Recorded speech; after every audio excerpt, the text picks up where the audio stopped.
Okay, someone watched my video. I'm going to attach it to this video so you can actually get to watch it just in case you didn't watch it. And the person was like, what did I mean when I said that your future is in your mind? The person found it difficult to understand. So I just want to give an answer to that. Just want to expatiate further because a lot of people are asking so many questions, and this is one question that really caught me. So what do you mean by saying that your future is in your mind? So let's do a little exercise together, shall we? Okay, so right where you are, I want you to picture the place you've always, like, take for instance the grocery store. Yeah, not too far from your house. Just picture you being in the grocery store in case you have been there before, so you'll be able to depict how the grocery store looks. So you can close your eyes if you want to. Just picture the grocery store and picture yourself entering the grocery store and making a purchase here and there, filling your cart and going to the cashier, to the cash counter, and taking your groceries out of the store, entering your car and driving back to the house. Have you been able to picture that? Yes. So do you know that in the last few seconds you traveled to the grocery store, you made a purchase and came back to the house?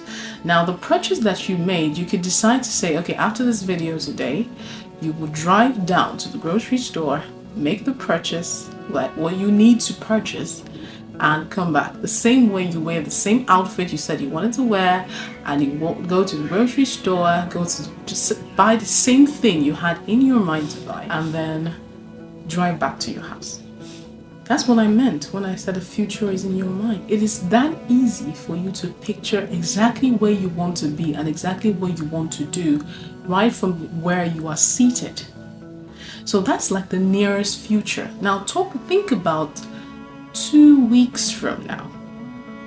In case you have a friend you want to go visit, you have a very close friend and you've not seen that person in a while, so picture yourself going to your friend's house wearing your favorite outfit and then going with a couple of friends and having a good time. It's possible, isn't it? As a matter of fact, after this video, you might want to place a call to that friend and say hello and say, okay, I'm coming to see you now. You had an intention that this is what you want to do in the next 2 weeks. 2 weeks from now, you're going to go see your friend that you've not seen in a long time. Now that is 2 weeks from now, right? Picture a year from now. In case you probably in school and you're going to graduate, or you want to get that, you want to do something that you've always wanted to do a year from now, probably go on a vacation to the Cayman Islands or somewhere somewhere very close by, somewhere very reachable to you.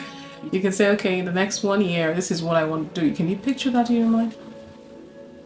Yeah, you can you? Okay.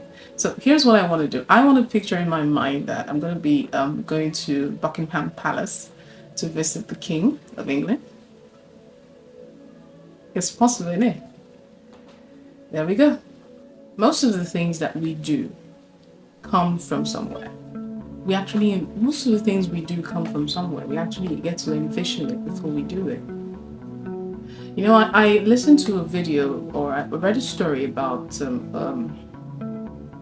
man who was talking to God and said, okay, you gave the elephant the trunk, you gave the lion the roar, you gave the eagle the wings, you gave the fish the ability to swim. What did you give man? And he said, I gave you your mind. The mind is the most powerful tool on this earth. It is from the mind that even the computers you see today were created. Someone sat down and said, I want to create this. There's a way you can navigate certain circuits to create this kind of computer. And there we are today. The phone you're using to watch this video, the tablet, someone sat back and said, I want to create this. The difference between that person and just anybody was that the person got up and created it. He first of all put the picture on paper, and then even if you can't necessarily know exactly what to do, you get people can show him exactly what to do. and get the information that is needed, the right kind of knowledge to be able to create that particular thing. A little over 3 years ago, I sat back in debt and out of my wits. Look, I had traversed and I mean every sector, every quadrant. When you are a business strategist like me, there is nothing you will not try. But the problem was I was making the wrong choices. I was taking the wrong opportunities. I didn't have the right kind of knowledge. I knew how to work the system. I mean, come on, I've been doing it for over how many decades now. I know how to navigate the business system. It's a thing for me. I could just sit back and just draw it out for you, and you go ahead and do what you need to do and you become successful. So what was the problem? The choices I was making. And I didn't get the right information that I needed to be able to make the right choices. So it's not like I didn't even try. So a little over 3 years ago, I sat back and said, okay, I don't think I want to continue this lifestyle anymore. I didn't just imagine. I sat back on my sitting room couch and I made up my mind that this is what I want to do. This is what I want to do. This is what I want to become. I want to become a seasoned investor. I didn't know what sectors I wanted to invest in, but I just knew that I just wanted to become an investor and get to share this knowledge with as many people as I can. I had nothing. I was in debt. So how in the world am I going to become an investor? I imagined how it would be, investing in this, investing in that. But for you to be able to become an investor, you have to have money, right? You have to have some money. So what did I do? I put my plans on paper. I drew out a pattern for myself. I said, look, I'm going to share my knowledge with the world, but before I can share my knowledge with the world, I need to make sure that I get this right. And here I am today.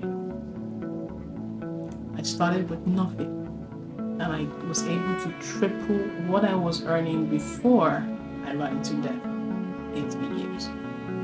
There is no shortcut to success.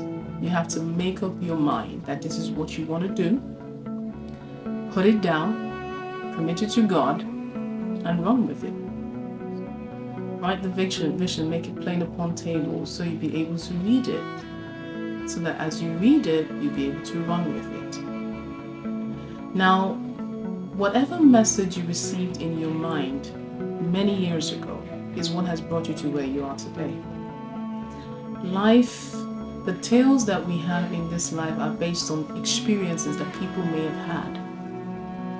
And sometimes we encounter the wrong kinds of experiences, the wrong kinds of scenarios. It's not every scenario that fits you. It's not every message you should accept. Look for the right kind of message that you put in your mind. I made up my mind. I said, this is what I wanted to be. Even while I was in my teen years, I said, okay, I had it in mind. I said, see, real estate, I'm going to be a seasoned investor in real estate long before I got to this point. But because I got distracted, doing this, doing that, here and there, I lost that. And then fast forward many years later, I found myself in a position, if you don't get to a position where it hits you, let me use the language in my country. The matter hits you. You don't know as you go take navigate again. It hits you bad. You'll find your way. And that was where I found myself. So you can imagine whatever you want to be. But don't stop there. Work to achieve it. Look, it doesn't care how many times you fail. You see, that one time you succeed, nobody will even think that you even failed. It's just the results. And besides, failing doesn't necessarily mean that you're a failure. Failure is, for me, is not an identity, it's an event. It's not your identity. So forget that thing that everybody says, oh, he's a failure, blah, blah, blah. No, you're not a failure. I'm going to stop here today. I hope that I've been able to pass the right message across. Whatever you want to do in this life, even to creating wealth, it first of all has to start with your mind. You have to envision it. You have to see the kind of life you would live if you have the kind of money that you want to have. It starts from there. And that way you'll be able to tell exactly what you need to do to get there.